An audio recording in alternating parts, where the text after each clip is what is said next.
శని జయంతి సంవత్సరానికి 2 సార్లు జరుపుకుంటారు. హిందూ క్యాలెండర్ ప్రకారం వైశాఖ మాసంలోని అమావాస్య తిథి మే 7న ఉదయం 11:40 గంటలకు ప్రారంభమవుతుంది. ఈ తిథి మే 8న ఉదయం 8:51 గంటలకు ముగుస్తుంది. అటువంటి పరిస్థితిలో ఉదయ తిథి ప్రకారం శని జయంతి 8 మే 2024న జరుపుకుంటారు. ఈ రోజున పవిత్ర నదిలో స్నానం, ధ్యానం, పూజలు, తపస్సులు ప్రత్యేక ప్రాముఖ్యతను కలిగి ఉంటాయి.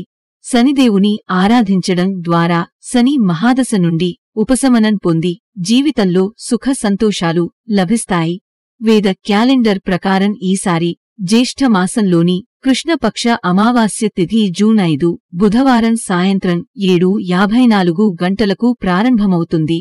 ఇది మరుసటి రోజు జూన్ 6 గురువారం సాయంత్రం 6:07 వరకు కొనసాగుతుంది.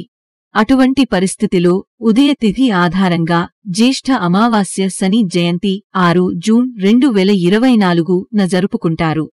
శని జన్మదినోత్సవ ప్రాముఖ్యత. శని దేవుడిని కర్మదాత అని పిలుస్తారు.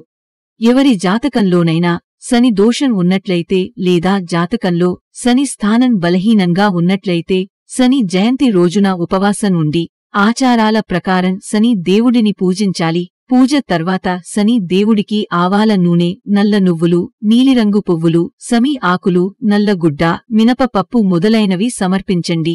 శని దేవుడిని ప్రసన్నం చేసుకోవడానికి శని చాలీసా, శని స్తోత్రాన్ని పఠించవచ్చు. శని దేవుడి మంత్రాలను కూడా పఠించవచ్చు.